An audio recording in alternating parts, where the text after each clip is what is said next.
Perkenalkan, nama saya Zulia Ulfa. Saya dari Unit 2 Angkatan 2023 ingin menampilkan hasil media pembelajaran dengan MK IPBA dan yang berjudul Struktur Bumi. Bumi adalah planet terdekat ketiga dari Matahari yang merupakan planet terpadat dan terbesar kelima dari 8 planet dalam tata surya. Bumi juga merupakan planet terbesar dari 4 planet kebumian di tata surya. Bumi terkadang disebut dengan dunia atau planet biru. Bumi memiliki struktur yaitu yang pertama, kerak bumi. Yang kedua, mantel bumi. Yang ketiga, inti luar bumi. Dan yang terakhir, inti dalam bumi. Berikut contoh gambar struktur bumi. Selanjutnya, langsung aja kita masuk materi yang pertama, kerak bumi. Kerak bumi merupakan bagian terluar dan merupakan lapisan yang paling tipis dibandingkan lapisan-lapisan lainnya. Kerak bumi terdiri atas tanah dan batuan yang mudah pecah dan mengandung berbagai unsur kimia serta kandungan batuan berharga. Ada 2 macam lapisan kerak bumi, yaitu kerak benua yang terdapat di daratan dan kerak samudra yang merupakan dasar laut.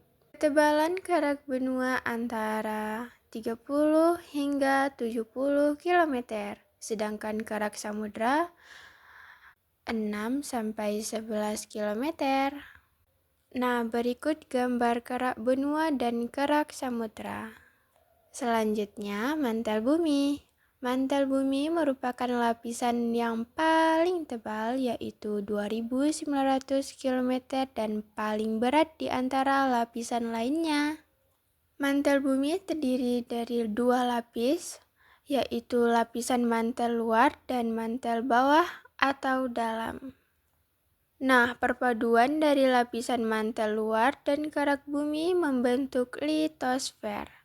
Suhu pada lapisan mantel paling luar sekitar 250 Celcius. Selanjutnya, inti luar bumi. Lapisan inti luar bumi adalah satu-satunya lapisan yang terdiri dari cairan yang pekat, yang disebut cairan magma. Ketebalan lapisan ini adalah 2.900 km hingga 5.100 km. Dan suhunya berkisar antara 3.800 sampai hampir 6.000 Celcius. Panas banget ya. Nah, selanjutnya inti dalam bumi.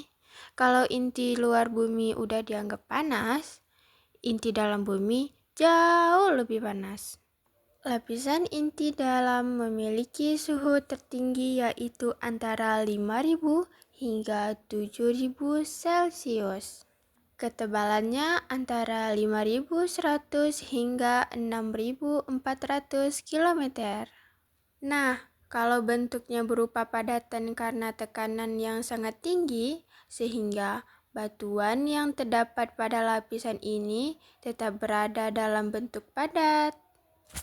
Selanjutnya, kita masuk materi ke lempeng tektonik. Pada bagian sebelumnya, kita tahu bahwa litosfer adalah bagian kerak bumi dan mantel luar. Litosfer berasal dari 2 kata bahasa Yunani, yaitu litos, yang artinya batuan, dan spaira, yang artinya lapisan. Jadi, litosfer adalah lapisan batuan. Lempeng tektonik itu ibarat seperti kertas karton yang dipotong-potong, kemudian disimpan di dalam baskom air panas. Pastinya mengapung dan menggerakkan.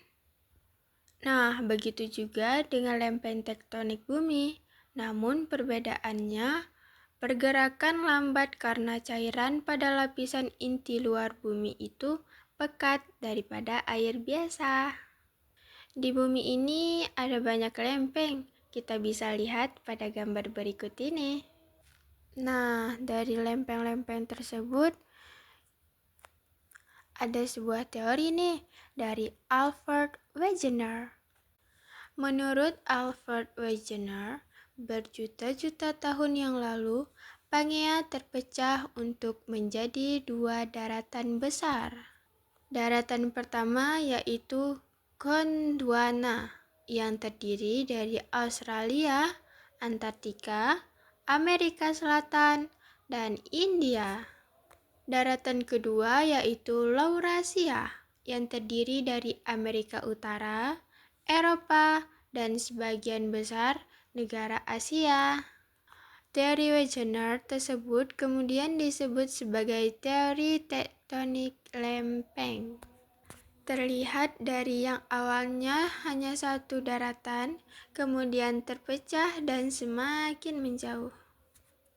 Pergerakan lempeng tersebut terjadi sangat lambat.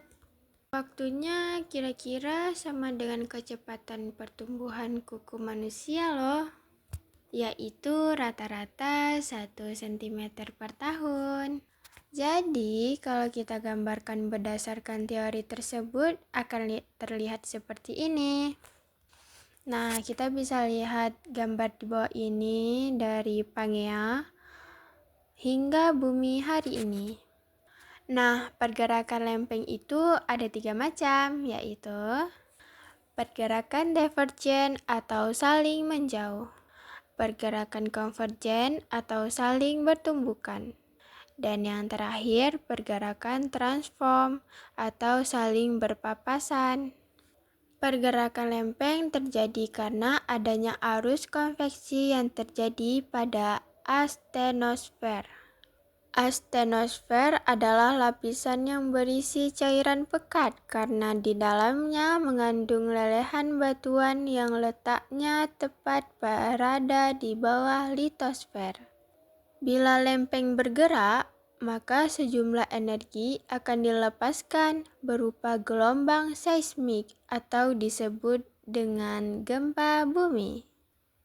Nah, langsung saja kita masuk materi gempa bumi. Pada bagian sebelumnya, kita telah mengetahui salah satu penyebab gempa bumi adalah karena adanya pergerakan lempeng. Namun, sebetulnya ada beberapa jenis gempa bumi, yaitu gempa tektonik karena pergerakan lempeng bumi. Yang kedua, ada gempa vulkanik karena pergerakan magma dalam gunung berapi. Yang ketiga, ada gempa runtuhan karena tanah longsor. Dan yang keempat, ada gempa tumbukan karena jatuhnya benda langit yang berukuran besar dan berat. Dan yang terakhir, ada gempa buatan, gempa yang dilakukan karena kegiatan manusia. Jadi, titik gempa disebut hipocentrum. Getaran yang dihasilkan oleh gempa bumi disebut gelombang seismik. Alat untuk mengukur besarnya getaran gempa bumi disebut seismograf. Dan diagram hasil pengukuran seismograf disebut seismogram. Kekuatan gempa bumi diukur dalam skala Richter atau SR.